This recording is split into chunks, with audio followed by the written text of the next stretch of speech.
Hello, my friends. It is Jessica from I Read to Relax here on BookTube and also from I Read to Relax on Bookstagram.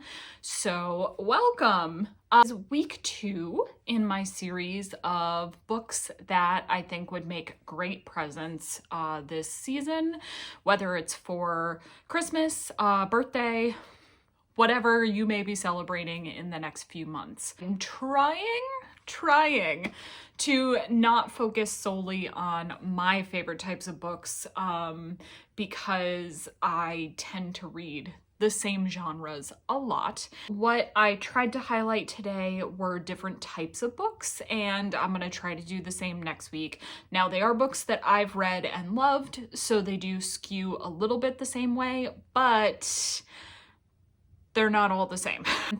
The first one I wanted to bring up is a nonfiction book that I read this year and thought was absolutely amazing, and I think a lot of people can get something from this book.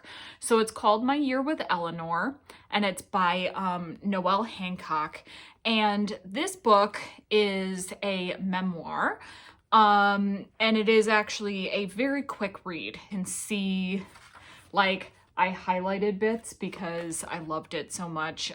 It was recommended to me as a way to look at how fear and anxiety can control parts of our lives. So this woman, Noelle, lost her job as an entertainment writer, and while she was trying to figure out how to get another job, she came up with this concept of taking a year to write like this independent project. And what she was going to tackle was facing a fear every single day. So some of them are huge, like jumping out of an airplane, swimming with sharks, but some of them are the little things that we also can be afraid to do, like calling your family when you're not sure because you're giving them bad news. Finding out from your ex why they're your ex. So it tackles little fears, it tackles giant fears, and it's done in a way that's very readable. She also took inspiration from Eleanor Roosevelt, hence the My Year with Eleanor. And so there's little sprinkling and tidbits of information about Eleanor Roosevelt, who is a woman I did not know a lot about and now am very interested to read more about. But I thought this was a really great book, and I internalized some great lessons from it about, you know, living in the present and not worrying so much about what could go wrong. So I recommend this to everybody, and it's a really great gift. It's one that I highly recommend now. So, totally changing gears. If you have a romance reader in your life, this is a book that they actually are turning into a movie. They just released the preview for this movie, The Hating Game. This is by Sally Thorne, and it is one of my favorite romance novels now. It is what they call an enemies to lovers romance. So the two main characters, Lucy and Joshua, work in the same office, and they end up having to compete for a promotion, and madness ensues. So it is one of those romances where they start out hating each other and end up obviously loving each other. It's a romance novel. You know what happens in the end. I'm not spoiling it for anybody, but the journey there is really great. These are two very distinct and well like developed characters. I really felt like I got to know both of them, and I loved their journey to find each other in the end. It was super, super cute And so if you have anybody who is a romance reader, this is a great choice. And bonus, they'll be able to watch the movie soon. So that's a really fun idea. Switching gears again. This one is called The Shadows Between Us by Trisha Levinseller. And it is a standalone fantasy novel. What that means is it's not part of a series, it's just by itself. So if you have somebody who doesn't want to commit to like a big series, this is a great choice. This is also a book that I sat down and read from start to finish, like no stopping, do not pass go, do not collect $200, because I couldn't put it down. It's also got one of the greatest first lines I've ever read in a book, so I'm gonna be real nerdy and read it to you. The first sentence is, "They've never found the body of the first and only boy who broke my heart, and they never will." So I don't want to give a lot away, but what this book is about is a woman who is highly ambitious, calculating, and decides that she is going to become queen of their kingdom. The way that she's going to do that is to seduce the king and murder him and take his throne. So this, like I said, is a great standalone book, super easy to read, super compelling, and it's got some surprise twists in it. So I really loved this one. If you're in the mood for something a little more diabolical, this is a great one. All right, switching gears again. Back to our romance lovers, or perhaps people that don't read romance all the time, but when they do, they like the historical romance. Now this one, I purchased the collector's edition because I loved it so much. So this particular book may not look the same if you find it on Amazon or in the store, but it is Edenbrooke by Julianne Donaldson. And again, this is one of the best romance novels I've ever read. It is a beautiful historical romance. It is set in England, and I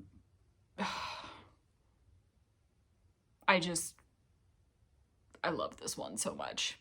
I don't know what to tell you. Again, it's a romance novel. You know what's gonna happen. But it is sweet, it is heartfelt, it's one of those that I really felt like the deep emotions. And even better, I always forget to mention this, but this is put out by Shadow Mountain Publishing. And Shadow Mountain Publishing has a whole slew of books that fall into their proper romance category. It's an imprint that they have come out with as a publisher, and their proper romance books are what we call a closed door romance. So a lot of lighter historical romances will be this way. They're sort of like what you can introduce a romance reader with. So if you are a romance reader or you know about the genre, Georgette Hare and those women who wrote the first like Regency romance novels, they never ever got into the real sexy bits, like people touching their gloved hands. People would swoon, and that was as far as it went in the book. So the proper romances are the same way. They manage to make you feel all of the emotions, but there's none of the smutty bits. Now, I'm gonna admit, I have no problem reading smut in a romance, but I love when I can find a book that may not have that and I still feel the passion, the love between the two characters. I think it takes a lot of talent to be able to actually write true romance without having to rely on the smutty bits. So I'm not saying, as I said, that smut is bad. Every reader has their own level of comfort. I swing all over the place. Like, there's times I want this smut and there's times I don't. This one does not happen to have it because it is that proper romance, and it is still beautiful and one of my favorite romances of all time. So if you have somebody maybe who's a little bit older, from an older generation, and doesn't want to read all the sexy bits, this is a great type of romance. Edenbrooke is a spectacular example, and like I said, you can look up Shadow Mountain Publishing and they have a whole slew of proper romance titles. So shout out to Shadow Mountain Publishing. Okay. You didn't know you wanted all that extra info, right? You just didn't know. Well, I gave it to you anyway. So my last book for this week is a Christmas title, and if you don't celebrate Christmas, this may not be the book for you, but it's a fun read even if you don't celebrate Christmas yourself. So this is The Afterlife of Holly Chase by Cynthia Hand, and I love Cynthia Hand's books. She does a fabulous job with everything that she writes. She's a great author. But this one happens to be a modern retelling with a twist of A Christmas Carol. So the main character, Holly Chase, is essentially a Scrooge, a quote-unquote Scrooge. She works for a company called Project Scrooge, and she is in the afterlife, and what they do is they put together these productions to try and get people to change. So they run the Ebenezer Scrooge visited by three ghosts thing for people. That's what these people do in the afterlife. So her job is to be part of this. And it's just such a cool, interesting story. I read it last year in December and I loved it. And it's a fun book in this season. And again, you don't have to celebrate Christmas to just get the benefit of like that theme that the Christmas Carol has, which is, you know, embracing life and being kind and generous to others. It doesn't have to be applicable just to Christmas. It shouldn't be applicable just to Christmas. It's a life lesson. So this was a really cool sort of way to convey that message in a different way, but it still has the heart of that story. So this is another one that I recommend for just about everybody, whether or not Christmas is your holiday or not. So those are my 5 books for today. And I will come back, maybe not next week because it's Thanksgiving, but probably come back the week after with some other recommended titles that would be great gifts this season. So see you soon. I hope you have amazing reading. And if you celebrate Thanksgiving, I hope you have a wonderful holiday with your family or without, however you celebrate. If you don't celebrate Thanksgiving, just have an amazing week and I will see you after. All right.